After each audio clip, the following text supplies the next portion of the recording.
morning, guys. How you doing? It's me, Beto. I'm still Beto, right? And today we're going to be talking about combustion reactions and what that means, because it's a big palabrota, right?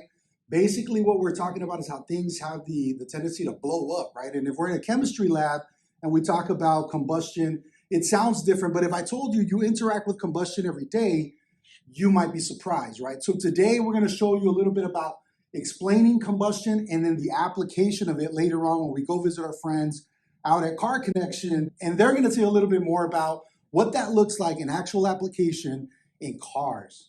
So, as I promised, we're going to talk about combustion. I'm going to explain to you this thing that we've put together. It's a methanol cannon.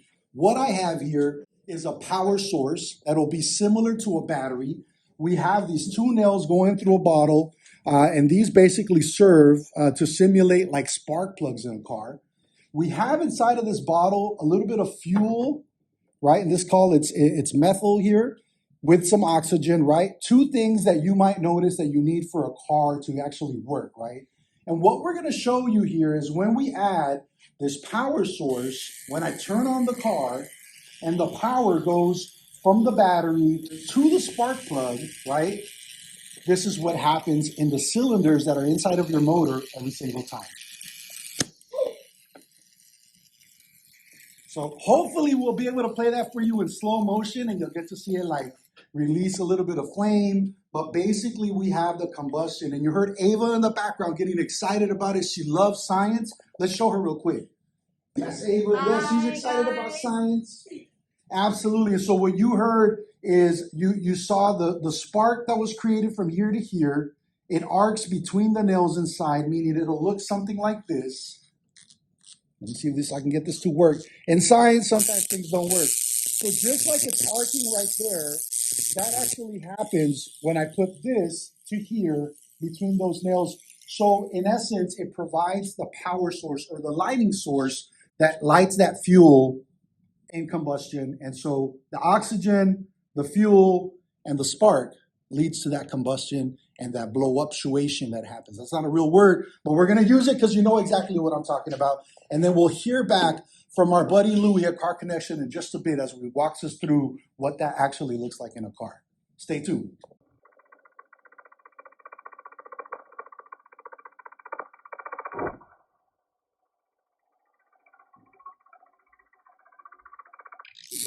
All right, friends, so check it out. We've made it out here. We're in Barrio Logan.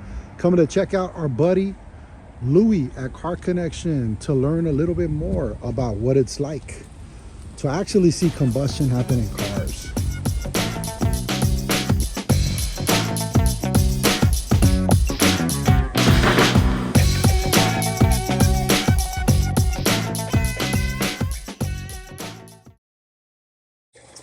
Yes, and we're here with my buddy Louie, yes, owner and mechanic at Car Connection here in San Diego. It's been here since when? How long you been here, Louie? 1987. 1987. Geez, some of y'all haven't even been born by then.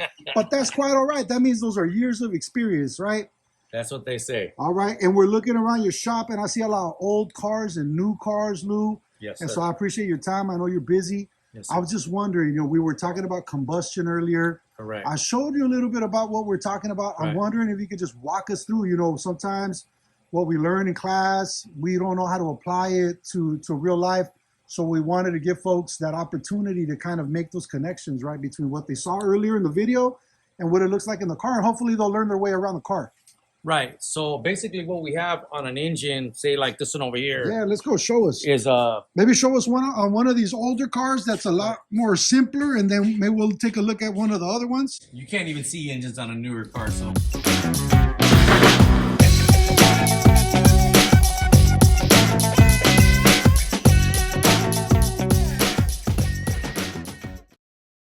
We'll probably stick to this one. All right. So basically, when you're talking about combustion, you have a 4-stroke engine here. What does that mean?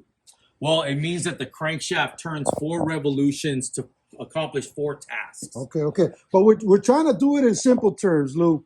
Okay. So the thing in the middle, this one right here, right behind Correct. this fan. Oh, that's even better. Behind this fan, right, there's a rod that goes through it. So we have a camshaft that keeps the engine in time. That's the one that opens the valves up. and then we have a crankshaft on the bottom that makes the pistons go Okay. up and down. So what you want to do is you want to have an engine. If you want it to start, you got to have it in time, which means when that crankshaft is on top dead center, we want to make sure that the two valves for the intake and exhaust are closed. Híjole, well that's the simple.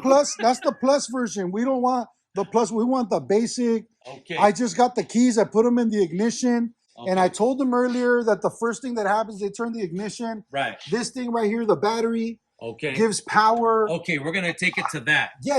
Okay, so this is basically what happens. Okay. When you turn that key over there, the voltage from this battery and amperage gets delivered to the starter, and the starter turns the engine inside.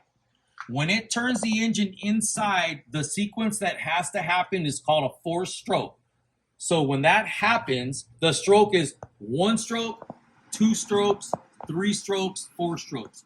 When those strokes happen, you have fuel being delivered through the valves of the engine, and then it's stored there until the sequence comes up to explode, and that's what makes the car start. We're calling that combustion. So the combustion is when the fuel gets to the cylinder and the spark gets there through this distributor.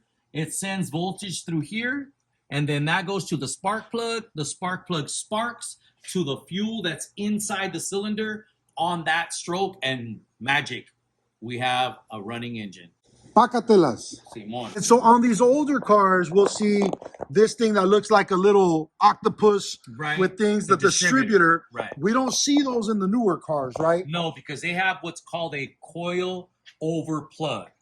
So these little terminals here become individual coil sources to the spark plug, and it now is replaced with sensors that tell the engine's processor what position the crankshaft's in and what position the camshaft's in. On this car, it doesn't use a processor. It uses a gear mechanical device that automatically tells the engine where things are. Híjole, okay, so that's again, we're going to the plus. Okay. We're gonna keep it simple. Okay. So for now, we take away this. Right. Older car, much more simpler. Newer car, a little bit more complicated. Correct. And the overall spirit of what we're trying to convey to you is that the power source, like we shared earlier, Correct. provides for the spark that's going to be created for the spark plug, whether it's in a distributor or within the coil pack. And then that spark plug providing that arc, right? That Right. spark that's gonna Right. provide Okay. is gonna create the combustion with the fuel and the oxygen that's in the cylinder. Correct. But battery to coil to spark plug wire to spark plug. Got it. Okay. In that order. Got it. In Okay. that order. Okay. Okay. And then once how often does that happen, right? So that combustion that's happening in the cylinder, Right. is that happening like Every time that piston comes up, that's when that spark is delivered. got it. So that's why you have a firing order on this one. It's kind of like a phone call number. You got a phone call, you know, 619-238, blah, blah, blah.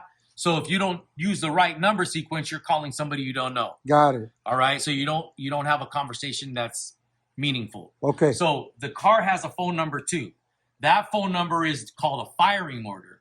The firing order is telling the engine, oh, dial number 1.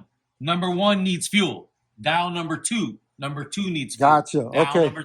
Number 3 needs fuel. And then that process throughout my drive, let's say I jump in, I'm gonna go to Food for Less, grab a gallon of milk or what have you. At a stoplight, it happens 750 times per minute. Per cylinder? Per cylinder. Wow. Okay. Right. Per So cylinder. that's a lot. So that's a lot. That's the same type of I called it blow up situation earlier. It's probably Right. not a real word, Right. but that's happening.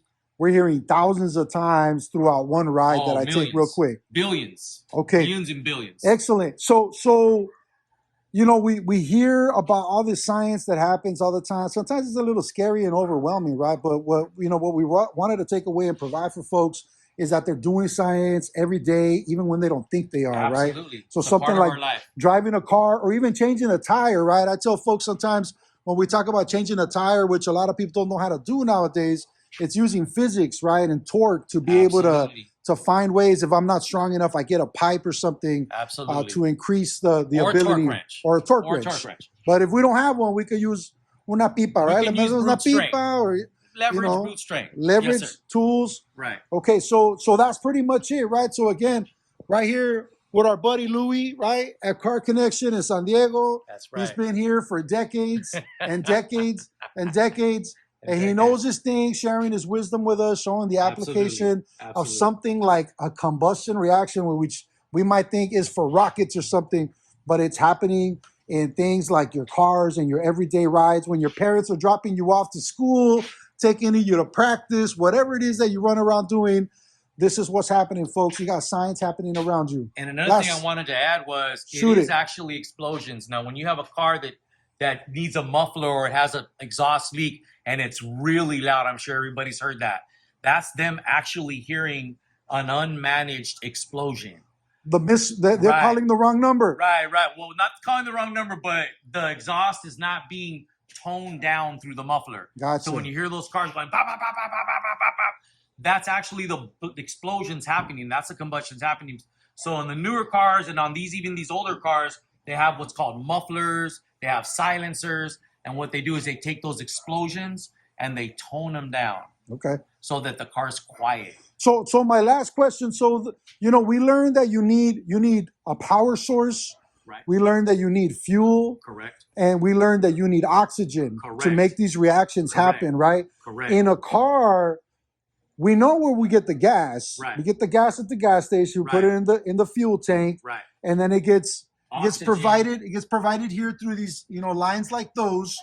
Not the top one, but this little one down here. In this older car, it's easier to see, right? Fuel delivery. You'll see the fuel right here. Right. This is the fuel delivery. Where do we get our oxygen though from, Lou? Right from here. It goes down these venturis.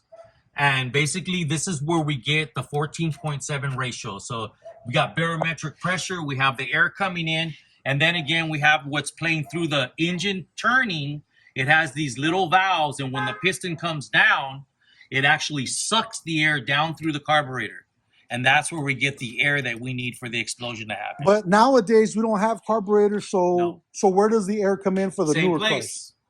Same place. It still comes from the atmosphere. From the atmosphere, okay. Comes out. And we'll see in one of the other cars that there's a fuel filter, an air filter that's provided. So you'll see actually air intake where the air's coming in. Right. And then that's what's used to make that combustion reaction be complete. Correct. All right, cool. Well, thanks, Lou. I appreciate your time. Anytime. I know you always keep the lights on for us, yes, including sir. right now. But we appreciate you, brother. Thank you very much. Keep doing what you do. Gracias. Thank you.